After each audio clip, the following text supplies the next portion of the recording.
번 38번 법률 한번 보자. 법질서 아래에서는 관계의 종류에 따라 관계의 종류에 따라 적용해야 될 법의 분야가 달라진다. 법의 대표적인 두 분야가 형사법, 민사법. 형사법은 관계가 어떻게 되는데요? 그러면 국가하고 범죄자 간의 관계야.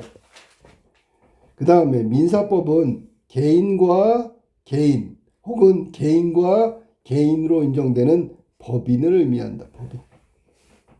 법인은 우리가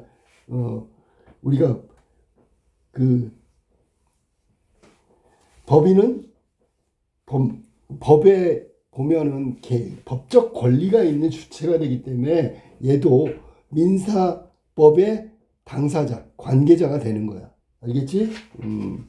자, 그래서 국가와 범죄자 간에는 형사법, 그 다음에 개인과 개인 혹은 개인과 법인의 관계는 민사법이다. 형사법의 목적은 사회 질서 유지 및 범죄 처벌로, 그러니까 형사법은 우리가 보통 범죄를 처벌하는 거니까 벌을 주는 거겠지, 그지? 사회 질서 유지 및 범죄 처벌. 공익을 위해서 국가가 범죄자에게 형벌을 가하는 거야. 이 형벌은 생명형, 자유형, 명예형, 재산형, 기본권을 박탈하는 것. 생명은 당연히 알겠지. 자유는 신체적 자유를 구속하는 거. 명예는 뭐 우리가 보통 자격 권리를 박탈하는 거. 재산은 몰수하는 거, 이런 것들이 있어. 자, 민사법은 개인 간의 분쟁 해결 및 개인의 권리 보호를 목적으로 한다. 민사법의 목적은 당연히 개인의 권리를 말하는 거야. 개인의 권리 보호, 분쟁 해결. 사건 당사자들이 평등한 관계임을 전제라고. 이봐, 누가 더 위에 있는 게 아니야. 손해하고 이익을 조정하여. 누가 조정해? 판사가 조정하겠지. 당사자 사이에 수평적 균형 관계를 회복시키고자 하는 게 목적이라고 보면 돼. 요거는 민사법이고 여기 나온 건 형사법이다. 구분한 거야. 그러므로 소송이 진행될 때 형사법과 민사법의 소송 당사자와 소송 내용은 서로 완전히 다를 수 있다. 상이할 수밖에 없죠. 왜? 이 관계가 서로 다른 관계가 연결되기 때문에. 자, 형사 소송, 이제 소송 갔어. 당사자가 누구야? 검사, 피고인. 검사가 피고인한테 검사가 구형하지, 그지? 공의의 대표자인 검사가, 국가를 대신해서 검사가 범죄 혐의가 있는 자, 피고인을 기소하고 소송이 시작된다. 형사소송법. 이때 기소라는 건 검사가 특정 사건에 대해서 법원에 심판을 요구하는 일이다. 법원은 판사겠죠. 피고인의 유죄 입증은 유죄 입증 누가? 검사가 담당하고 피고인은 변호인을 통해 반박할 수 있다. 법원은 검사의 입증과 피고인의 반박을 토대로 피고인의 범죄 성립 여부를 판단하고 잘못의 정도를 따진 후 그에 합당한 벌을 내린다. 이때 어떤 두 사람이 같은 종류의 범죄로 기소되었다고 하더라도 범죄의 동기와 정황, 이게 참작 사유란 말이야. 피고인과 피해자의 합의 여부 등에 따라서 고려하여 형량이 결정되므로 형량의 결정. 그래서 뭐 반성문씩 난리치지, 그지? 두 사람의 최종 선고형은 달라질 수 있다. 동일한 범죄를 저질렀는데도 정황상 그 다음에 합의했느냐에 따라서 형벌의 정도는 달라질 수 있다. 그리고 검사가 피고인을 기소하면 소송이 시작되는 것이 원칙이다. 기소가 시작이다. 알았니? 하지만 예외적으로 피해자가 처벌을 원치 않으면 국가는 나서서 기울하지 않기로 정한 폭행죄, 모욕죄, 이 소송은 진행되지 않을 수 있다. 의사에 반해서 소송하지 않는다. 반의사 불벌죄 뭐 이런 거 있어. 무조건 범죄 기소하는 게 아니고 범죄 행위이지만 피해자가 소송하기 싫어요. 용서해 주세요. 그러면 아예 소송이 안 들어간다고. 자, 민사소송 당사자는 원고와 피고로, 그럼 이 사람 둘 다 개인이잖아. 피해자라고 주장하는 사람이 소송을 제기하고 원고가 되고요. 가해자라고 지목된 사람이 상대방이고 피고가 된다. 이때 각 당사자는 모두 소송 대리인 변호인을 쓸 수 있다. 민사소송의 당사자들은 자신에게 유리한 법규를 근거로 자신이 책임이 없다 사실을 입증해야 한다. 누구 입증? 여기를 얘기하면 원고, 피고 모두 자신에게 유리한 법규를 근거로 해서 나 죄가 없습니다. 책임 없습니다. 라고 얘기하는 거야. 만약 입증해야 하는 사실을 입증하지 못했어. 그럼 법원은 해당 당사자에게 불리하게 판단할 수밖에 없겠지. 입증하는 거야 자기가. 민사소송은 형사소송과 달리 두 당사자가 손해와 이익을 적절하게 타협하면 바로 소송이 종결된다. 우리가 보통 얘기하는 합의라고 하는 거야. 그지? 형사법과 민사법은 서로 다른 분야인 만큼 하나의 사건이더라도 한 분야에서만 또는 두 분야에서 모두 문제가 될 수도 있다. 한 분야에도 문제가 되고 두 분야 모두 문제가 될 수 있다. 왜냐하면 서로 다른 분야이기 때문에. 만약 갑이 을에게 맞아가지고 갑이 다쳤대. 하나의 사건이 있다고 해보자. 이때 검사가 법원에 을을 상해죄로 처벌해달라고 형사소송을 했단 말이에요. 기소해서 갑은 을에게 치료비와 위자료를 청구하는 민사소송도 함께 제기할 수 있다. 그러니까 형사법 따로 민사법 따로. 하지만 하나의 사건이라도 똑같은 결론이 도출되지 않을 수 있다. 이것도 중요해.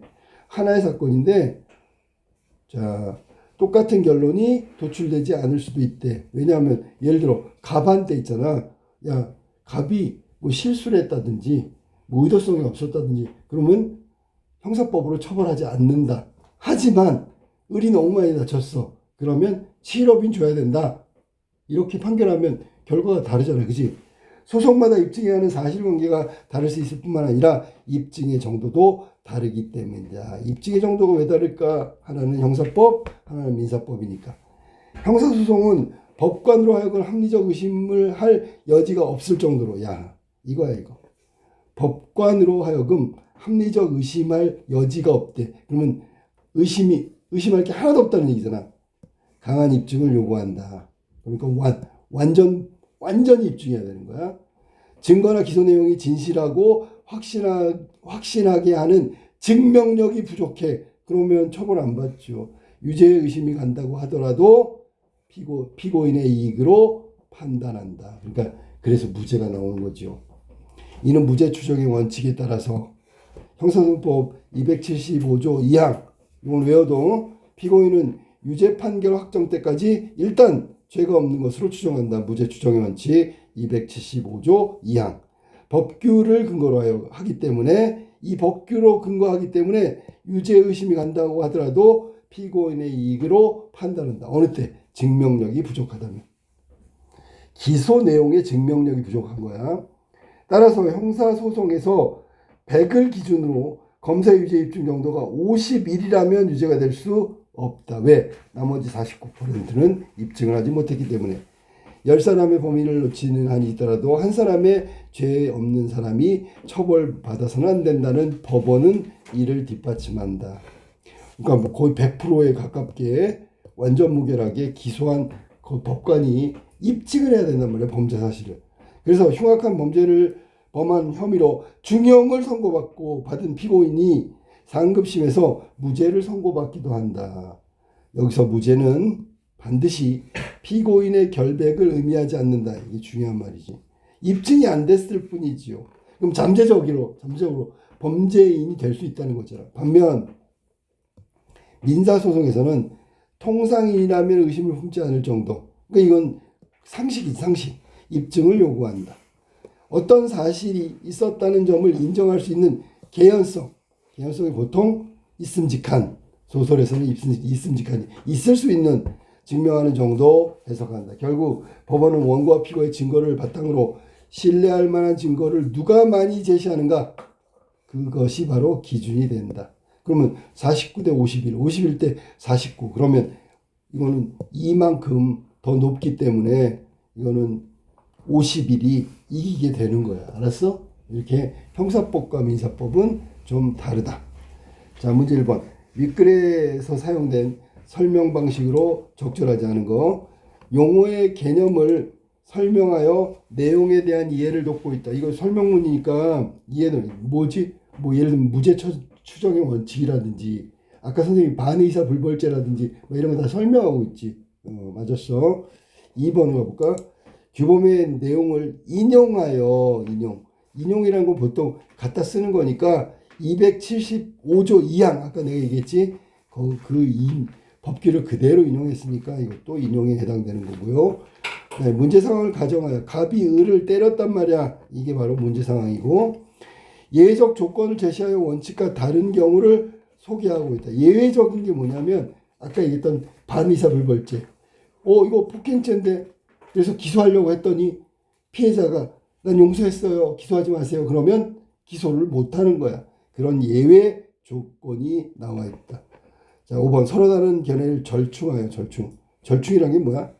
뭐 A하고 B하고 있으면 섞어버리는 거지, 그지? 그래서 중간에 있는 뭐 A, B를 선택하는 걸 절충이라고 한다고. 현실적인 건 없지요. 이건 두 가지 민사법과 형사법의 차이를 설명한 거야. 알았어? 절충이 아니고 이건 각각 다른 분야이기 때문에 절충할 수도 없다. 정답은 5번, 35번. 윗글을 이해한 내용으로 적절하지 않은 걸 찾아봅시다. 윗글을 민사법과 형사법 적절한 걸 찾아볼게. 적절하지 않은 거. 형사법에서 형벌을 가함으로써 이게 목적이라고 했죠. 맞았고 민사법에서 당사자 타협하면 수평적 균형하게 회복 이것도 그대로 나와 있는 거. 형사소송은 검사가 기소로 시작하며 피해자가 변호인을 통하여 소송의 당사자로 참여한다.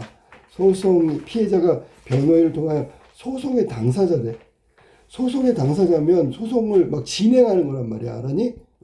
피해자는 소송의 당사자로 참여하는 것이 아니라 변호사를 대리인으로 해서 소송에 참가하는 거죠. 3번 틀렸네. 형사소송에서 최종 선고용에는 범죄 종류 외에도 피고인의 상황과 정황과 뭐 그런 것들이 여러 가지가 다 전부 다 반영돼 가지고 하는 거죠. 그러니까 똑같은 범죄를 저질렀다고 하더라도 합의가 있었느냐, 정황상 과실이 있었느냐, 뭐 이런 거, 동기가 뭐냐 이런 거에 따라서 달라진다고 했죠. 영향을 미친다는 게 달라진다는 뜻이야. 5번 민사소송에서는 특정 사실이 있었을 개연성을 증명하는 거고 많이 제출하면 그 사람의 손을 들어준다. 51대 49 여기에서 손을 들어주는 것은 51이란 말이야. 하지만 51 형사법에서는 51 갖고는 입증할 수 없어 범죄 사실을. 왜? 나머지 49가 입증이 안 된 거지요. 그러니까 무죄가 될 가능성이 크다. 무죄는 죄가 없다는 뜻이 아니다. 아직 죄를 밝혀내지 못했다는 얘기지. 자, 그 다음에 이거 답은 3번이야. 36번 기억의 의미를 추론한 것으로 가장 적절한 거. 자, 기억 볼게. 기억은 앞에 너네는 앞에 보고 기억은 10사람의 범인을 놓치는 한이 있더라도 한 사람의 죄험자를 벌해서는 안 된다. 이게 입증 정도에 아까 나왔던 51%를 무죄로 추정하는 이유가 되겠죠. 무죄 추정의 원칙에 관한 얘기를 하고 있는 거야. 자, 그러면 가장 타당한 거 피고인과 피해자가 타협이 이루어지기 전까지 이거는 민사소송이니까 관계없고요. 2번 재판 과정에서 개인의 재산의 피해가 발생하더라도 국가가 사회질서 유지에 우선 이거는 공공의 이익과 그 다음에 사회질서 유지라는 대전제하에 개인의 재산상의 제한을 가하는 거야. 이거는 이거하고 아무 상관이 없어. 그 다음에 3번 잘못된 행위를 하더라도 그 행위가 관련 법규가 없다. 이건 죄형 법정주의를 설명하는 거기 때문에 이것도 아니고요. 그 다음에 4번 재판에서 피고인은 자신에게 불리한 사실과 관련한 질문에 답하. 이건 묵비권이잖아. 묵비권. 5번 범죄 사실이 확실하게 입증되지 않았음에도 처벌을 받아. 그러면 개인의 기본권 침해가 되는 경우 이걸 막기 위해서 10사람의 범죄인을 놓칠지라도 한 사람이 무고한 사람을 만들면 안 된다라는 것을 실행하는 거죠. 정답은 기억은 5번과 관련이 있다. 그래서 여기 지금 여기 나와 있는 자 1번부터 볼까? 피고인과 피해자가 타협이 이루어지기 전까지는 피고인은 무죄로 간주된다. 피고인, 피해자의 타협이라 했잖아. 그럼 이거는 민사소송에 대한 얘기잖아. 그치? 타협할 수 있는 게 아니잖아. 범죄 행위를 누가 국가가 타협을 해. 말도 안 되지. 이거는 섞어놨기 때문에 완전히 틀린 거고. 두 번째는 요거는 우리가 기본권의 제한이라는 규정이 있거든. 어떤 때 기본권을 제한한다고? 사회질서라는 공익을 위해서. 공공의 복리를 위해서. 기본권, 개인의 기본권을 제한하는 규정에 대한 얘기야. 이거 헌법에 나와 있는 거고. 자, 그 다음에 이건 죄형 법정주의라 그래서 죄가 있으려면 법률이 정한 근거가 있어야 된다고. 법률이 없으면 처벌할 수 없다. 범죄가 아니다. 그럼 빨리 법을 만들어야지. 그거에 해당되는 거. 그 다음에 이거는 아까 얘기했던 진술거부권, 묵비권을 말하는 거고요. 마지막 부분이 한 사람의 무고한 어떤 그 잘못된 기본권의 침해를 방지하기 위한 거니까 정답은 5번이다. 37번으로 갈게. 자, 별표하세요. 항상 이 뒷부분에 이게 중요한 거야. 왜냐하면 이거 내려고 사실은 문제를 낸 거거든. 여기서 이제 갈리는 거야. 보기는 기업과 내용은 동일한 사건을 바탕으로 제기된 소송. 보기를 이해한 내용으로 적절하지 않은 것. 자, 운전 잘 봐봐. 기업 운전 중에 A는 도로에서 B를 밟고 지나갔어. 이를 인지하지 못했다. 검사 A가 주의 의무를 위반했기 때문에 과실범에 B를 밟았다고 판단. 과실범도 범죄니까. 자, A를 기소했다. 하지만 구조가 복잡하여 도로 환경이 열악했다는 점. 야, 이게 상황 정황을 파악해야지. 주의 의무 위반으로 인해 사고가 났음을 인정하기 어렵다. 며 무죄의 선고가 확정됐대. 자, 이번엔 B 이후 B는 A가 가입한 보험사에 손해배상 민사소송을 제기했다. 자, 이거 민사라 그랬지 분명히. B가 이제 A한테 자 무죄가 나왔기 때문에 무죄가 확정되니까 민사소송 제기한 거야. 보험사 A의 형사소송 판결을 증거로 무죄다. 그러면 손해배상 책임이 없지 않습니까? 무죄니까. 하지만 법원은 A가 도로에 사람이 다닐 가능성을 염두에 두고 안전운행을 했어야 되는데 이건 의무야 의무. 제출한 증거로는 해당 사실을 입증하기 부족해. 그럼 B에게 보험금을 지급하라. 무죄인데 지급하라. 이렇게 다른 결과가 나왔잖아. 형사법하고 민사법이 다르게 나왔지. 자, 그러면 적절하지 않은 거 1번.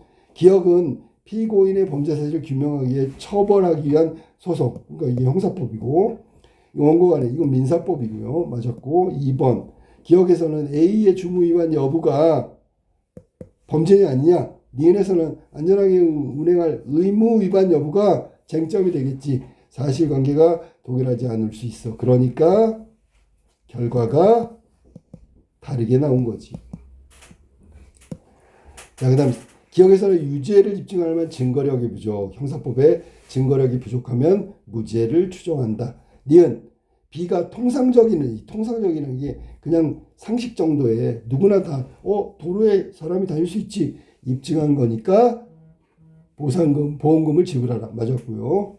그 다음에 4번 기억에서 도로에 쓰러져 있던 B의 과실이 크다는 것이 피고인에게 유리하게 작용했고요. 그럼 이거 개인이잖아. 이거 과실. 피고인에게 A한테 유리하게 작용했고 니은에서는 A가 도로의 보행자를 인지하지 못했다는 것에 원고에게 유리하게 작용했다. 물론 판결을 보면 뭐 나름대로 저런 것들이 참작은 됐지만 이게 과연 있잖아. A하고 B를 다시 봐봐. 기억하고 니은 요 내용을 살펴보면 이게 과연 이 4번처럼 해석했느냐? 자, 그럼 봐봐. 과실이 크다는 거. 기억에 도로에 쓰러져 있던 행위는 무죄하고는 아무 상관이 없죠. 피고인에게 유리하게 작용했고 과실이 크다. 이거는 그 형사법의 판결에 영향을 미친 부분이 아니야. 알았지? 무죄 이유. 무죄의 이유는 구조가 복잡하다. 도로 상황이 그렇다. 도로 환경이 열악하다. 이게 무죄의 원인이 됐지요. 비의 과실이 크다라는 것이 아니고요. 이런 거 각자의 과실, 어느 쪽이 더 과실 사실을 증명하느냐, 이런 건 민사에 해당되는 거잖아. 그리고 여기 기억에서는 형사법이기 때문에 이거하고 상관없고, 비의 과실이 아니고요. 쓰러져 있는 건 무죄 선고에 아무 영향을 미치지 않는다. 쓰러졌건 아니건 과실이건 아니건 그건 중요한 게 아니야. 자, 그 다음에 5번. 기억에서 법관이 열악한 도로 환경을 근거로 A의 유죄에 대해서 합리적 의심을 품었지만, 니은에서는 도로에 사람이 다닐 가능성을 근거로, 이걸 근거로 해서 보험금 지급, 법적 책임을 인정한 거라고. 알았니? 의심을 품었다는 얘기는 무죄로 선고했지만 범죄 사실이, 즉 범죄에 관한 것이 더 입증되면 나중에 뒤집힐 수도 있는 거야. 알겠니? 무슨 말이지? 이 기억 상황에서만 그렇다는 거지. 자, 그래서 틀린 건 4번에 조심해. 비의 과실은 무죄하고는 아무 상관이 없다. 자, 다음 A부터 E까지 바꿔쓰기. 이거 있잖아. 여기 보면, 자, 여기는 A부터 E까지 내가 적어놨는데 봅시다. A부터 원래 상이하다는 게 서로 다르다는 뜻이지, 서로 상자에 다를 이자를 썼어. 여기는 소송 내용이 서로 다를 상이할, 정확하게 맞았지, 그지? 2번 고려하다. 뭘 고려해? 무엇을 고려하다. 그걸 헤아리다, 따져본다. 이것도 맞았네, 그지? 그 다음에 2번 했고, 3번 적절하다는 건 딱 알맞다는 거지. 이익을 적절하게. 견주어는 뭐야? 견주어는 이건 비교한단 말이야. 서로 대어보는 거야. 비교하는 거지. 이거 3번 틀렸지. 4번 도출되지. 결론이 도출된다는 건 얘기는 결론을 이끌어낸다, 나온다. 좀 맞았고요. 신뢰하는 건 증거를 바탕으로 신뢰한다, 믿는다, 굳게 믿는다. 신뢰가 굳게 믿는 거니까 정답은 3번이다. 그래서 견주어는 틀렸고요. 이익을 적절하게, 적당하게, 알맞게, 뭐 이런 뜻으로 바꿔야 되는 거예요. 정답 3번이다.